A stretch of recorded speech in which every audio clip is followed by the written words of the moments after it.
The Mr. Olympia competition is the most prestigious competition in the world of bodybuilding. Now, of course, nowadays you have different levels of that competition. You have physique, you have open class, you have classic physique. There are different levels, but even then, overall, the Mr. Olympia is still the main title that anyone seeks to get in the world of bodybuilding. So that being said, there are many men who have competed in the competition who didn't win. And of those men who competed in the competition that didn't win, there are 10 who really stand out to me, particularly who should have won or could have won and didn't win. So there are some cases where I do definitely feel like they definitely should have won, especially when it comes to like the top three. But the rest of them definitely had a physique that I would look at and I would say that to me is still an Olympia class physique. So this is of course, this is a subjective list, but you know, when is a list not subjective? So I hope you guys enjoy it. All right, number 10 on my list is Andreas Munzer out of Austria. Now, Austria is, of course, where Arnold Schwarzenegger is from as well, and he definitely really admired Arnold Schwarzenegger. Andreas Munzer was, as you could see, he was absolutely shredded. I mean, completely shredded. You see the striations, you see the muscles just coming through, just popping out. I mean, it's just unbelievable the amount of conditioning that this guy had, which of course is what ended up killing him. You know, he got way too lean, and he was consistently lean. Like he always lived that way, and so it ended up really being detrimental to him. Competition, some of the stats for him: competition weight about 259 pounds, so he was a pretty big guy. 21-inch arms, and he was about 5'7", 5'8". Um, so he was pretty short. So he did have a smaller frame, which of course can work against bodybuilders, as we'll see later on down the road here on this list.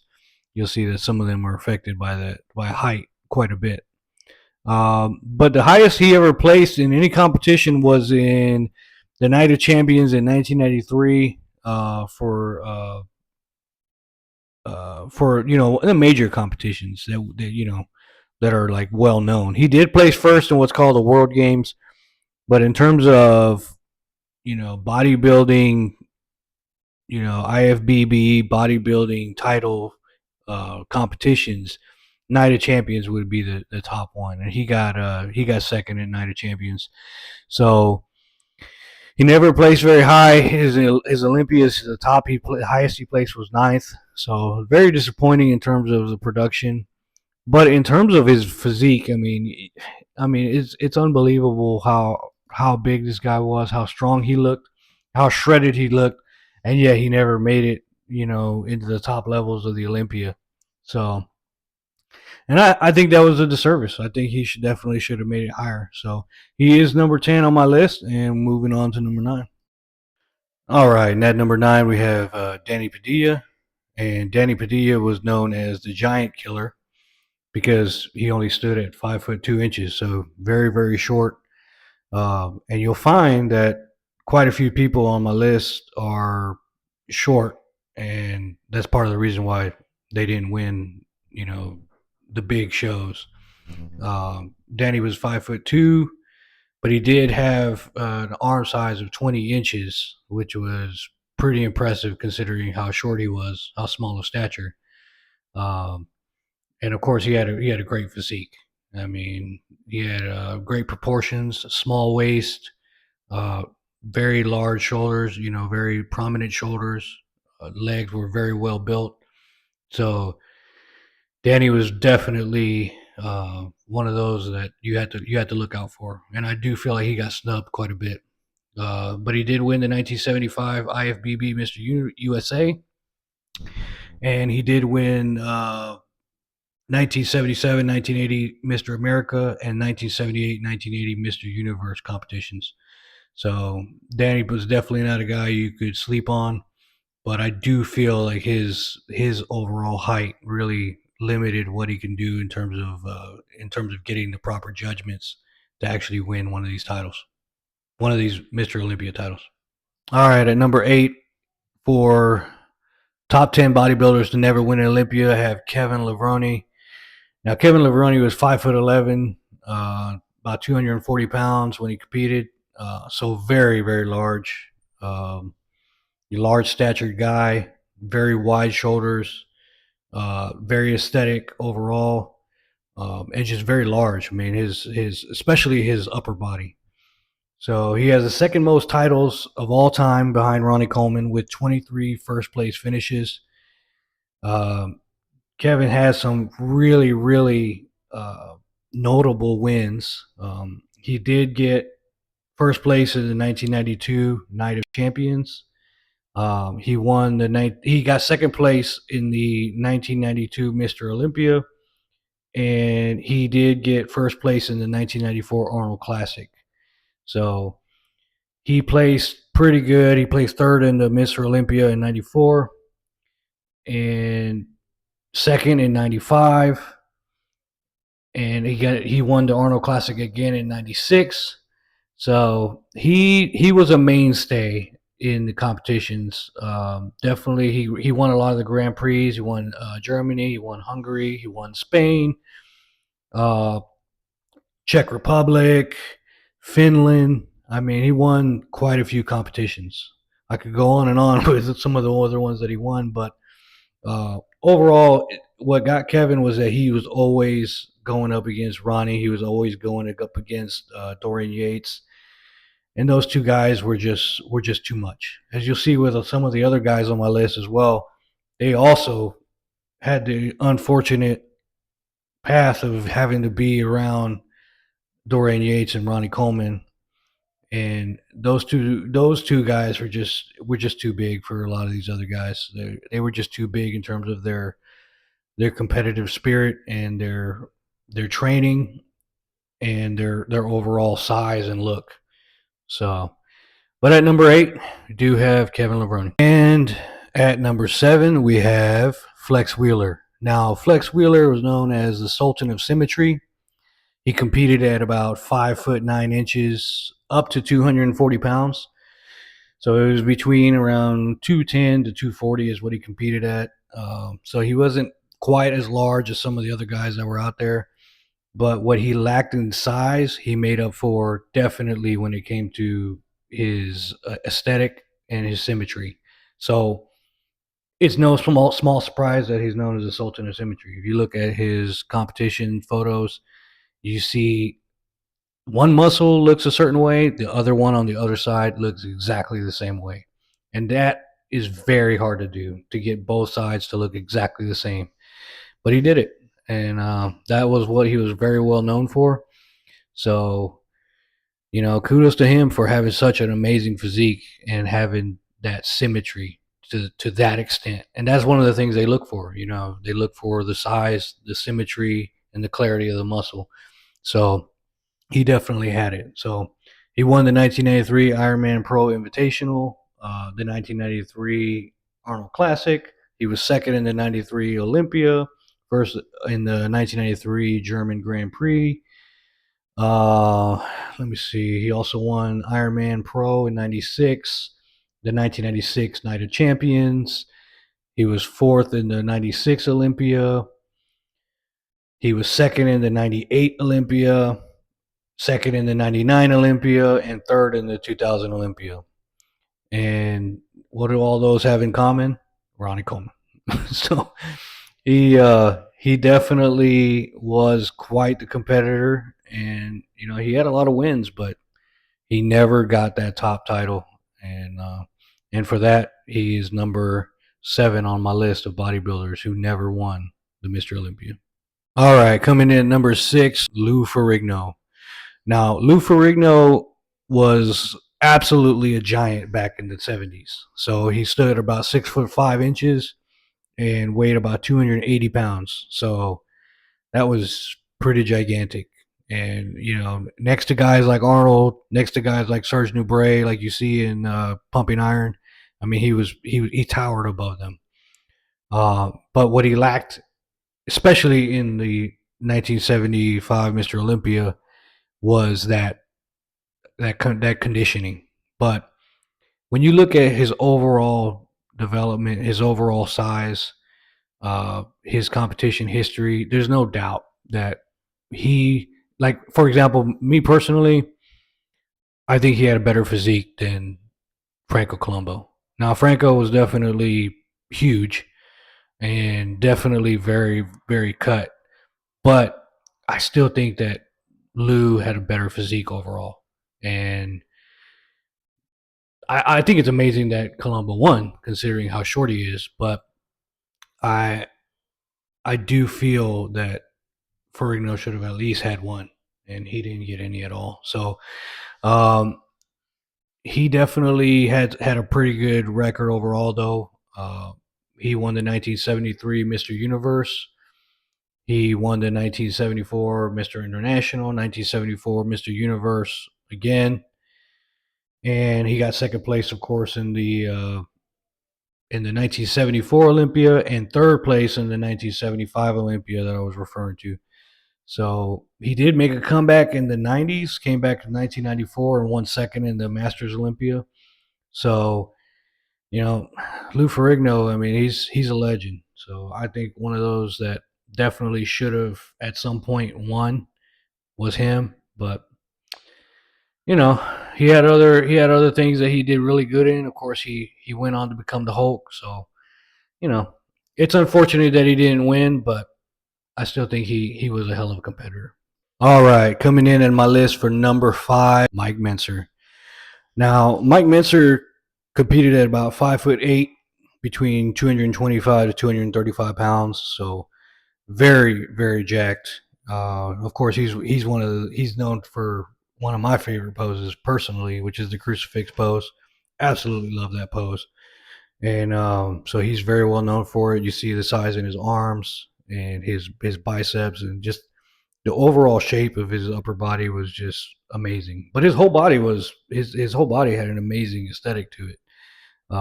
So of course he's well known for the 1980 Mr. Olympia, in which he got fifth place and definitely got cheated on that one.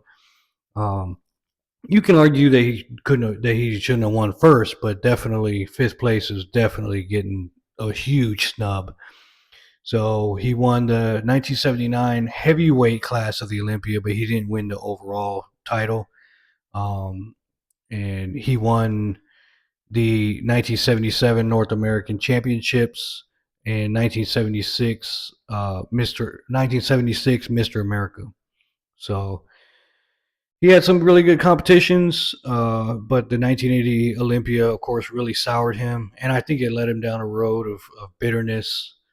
You know, I'm the first one to recognize the greatness of Arnold, but he definitely should not have won that competition. So, you know, Mike, I think, went down the road of bitterness. I think that loss really stuck with him for the rest of his life, and I think that really stuck in his head, and that is what ended up, in my opinion, ended up killing him so young. Um, just that, that bitterness. So, but overall, I mean, Mike was definitely a follower of the HIIT training routine, heavy duty, which I don't follow, but hey, if other people follow it, hey, I think that's good for you. You do what you got to do. Apparently, it worked for him very well. So, you know, uh, Mike Menser definitely, to me, an uncrowned Mr. Olympia for sure, and that's why I have him on this list at number 5. All right, coming in at number 4 is the Golden Eagle, and he's also known as the Quad Father. So, of course, we're referring to Tom Platz. So, Tom Platz was an absolute innovator, especially when it came to leg development. But he wasn't just leg development. I mean, the guy had an amazing physique. And if you said, "Oh well, he had amazing legs," yeah, he did have amazing legs, but he did have a full physique. And he was 5'8", 225 to 235 pounds, so he was very, very stout. He was a little bit on the shorter end of 5'8", but 5'8", I think, is a normal height for a bodybuilder. So he he just had those legs, and those legs were absolutely amazing. But unfortunately, he never quite made it to the top. So he did win. He did get third place in the 1981 Mr. Olympia. He did make a lot of Olympias. He made the 86, the 85, the 84, the 82, the 81.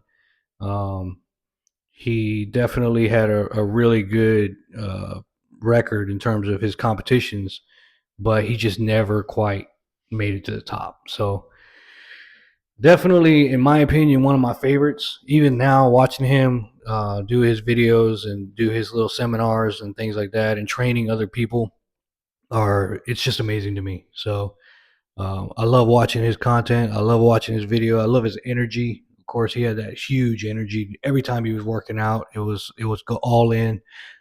He left nothing left. He left nothing on the table.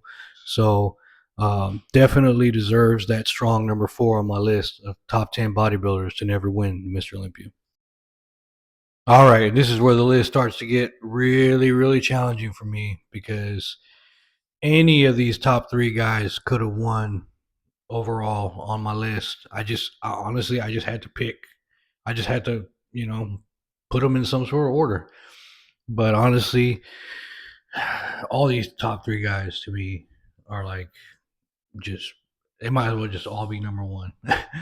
But the third one on my list is going to be Sergeant Nubray. He competed at about 5'10", 211 pounds or so. So very, very, I wouldn't say small, but for that height and to be that weight, he was definitely extremely lean, which of course was good for him. It really accentuated the great parts of his physique. So he did get second in the 75 Mr. Olympia, as you found in the Pumping Iron movie. Honestly, though, I think he should have won that competition. I think he definitely looked better than Arnold, in my opinion. And I said it before, and I'll say it again. I said it before on this video, but I really appreciate all that Arnold has done. But there are quite a few competitions where I'm like, I don't know, man. Somebody else could have won that. And definitely in the 75 Mr. Olympia, I definitely think Serge Nubray should have won that one, no doubt. So yeah, he was top 3 in my top 10 bodybuilders to never win Olympia, and for good reason. He's just amazing. You look at his physique and just his chest and his arm development, his shoulder development, everything, his legs, his waist was super super tight. And I didn't really get a good measurement for what his waist was, but if I had to guess, I'd probably guess less than 30 inches easily. He was just amazing. So definitely deserves top 3 mention in my list, and on this list he will be top. He will be number 3. All right, coming in at number 2 for the top 10 bodybuilders to never win Olympia. Like I said, these top 3, I mean, to me, they're like the cream of the crop from everybody. So number 2, we got Lee Priest. Lee Priest was about 4 inches tall and came in at around 235 pounds max, which is huge. I can tell you, I'm 5'6", and I weigh right now about 165, 170 pounds.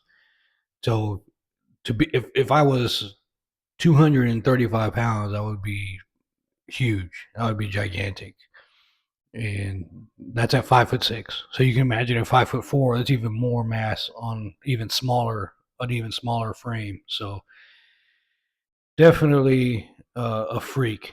And Lee Priest was amazing. I mean, you look at his arm development. His arm development alone is first class by itself. And then of course he did have his physique in general was really good, but just his arm development, his forearms, his biceps, his triceps, I mean, just unbelievable. And he placed really good in a lot of competitions. In the Olympia, though, he never placed very high. He was getting sixth. He was getting, fifth place, eighth place. He just didn't place very high when it came to the Olympia. Now, he did win other competitions. He won the 1989 IFBB Australian Championship, the 1990 Australian Championship. Um, he actually won a lot of competitions later in his career. 2005 IFBB Grand Prix of Australia, the 2006 IFBB Ironman Pro, the 2006 PDI Night of Champions, and even the 2013 NAVA Mr. Universe. So, I mean, the guy was just absolutely unbelievably jacked, and so easily for me, easily number two, at least number two in the top 10 bodybuilders to never win Olympia is Lee Priest. All right, now coming in at number one, it really should come as no surprise. And if it does, then I don't know what to tell you. But it is number one. It is going to be Sean Ray. Now, Sean Ray, you look at his physique, I mean, absolutely shredded and conditioned. And he also had the size. He also had the mass. He also had symmetry. He had a great midsection. You're talking about in the '90s when they had these mass monsters coming out, and a lot of these mass monsters didn't have very good midsection. They didn't have quite the pregnancy belly that ended up coming later on, but they were still getting kind of thick in the midsection. And Sean Ray was one of those few bodybuilders back then who was very lean and very conditioned and could still pull off, a very tight stomach. So unfortunately, he ran into that buzzsaw, of Dorian Yates and Ronnie Coleman, and unfortunately that kept him from winning. He got second place in the 94 Olympia, second place in the 96 Olympia. And overall, he always placed really good. I mean, 88 he placed low, but that was like one of his first ones, so that's kind of understandable. But all the rest of them from 1990 to 2001, he didn't place less than fifth. So he played fifth. He placed fifth or better. So easily, in my opinion, the top guy to never win Olympia. And another reason why you got to look at the fact that he never won Olympia is because he was controversial. Him and Lee Priest, my number two, very controversial guys, spoke their mind, were very open about their disagreements with certain things, and of course, with a federation like the IFBB, if you're not in line with what they want you to do, they're gonna definitely make sure that you know it. So I think that really affected him. But overall, I mean, to me, definitely should have been in Olympia at least one of those years. So that's my list. I hope you guys enjoy it. And if there's anything that you would switch out, anybody you would switch out, let me know. If there's anybody you would take out of the list, or you disagree with it, or if you agree with it, let me know. And this is my first actual, bodybuilding video where I go over other individual bodybuilders. But I've been wanting to do this for a while, so went ahead and put it together. So I hope you guys enjoy it. And like I say, if you have any questions, let me know. If you have any comments, let me know. And hope you guys like the video. Make sure you subscribe to my channel. And I'll see you guys on the next one.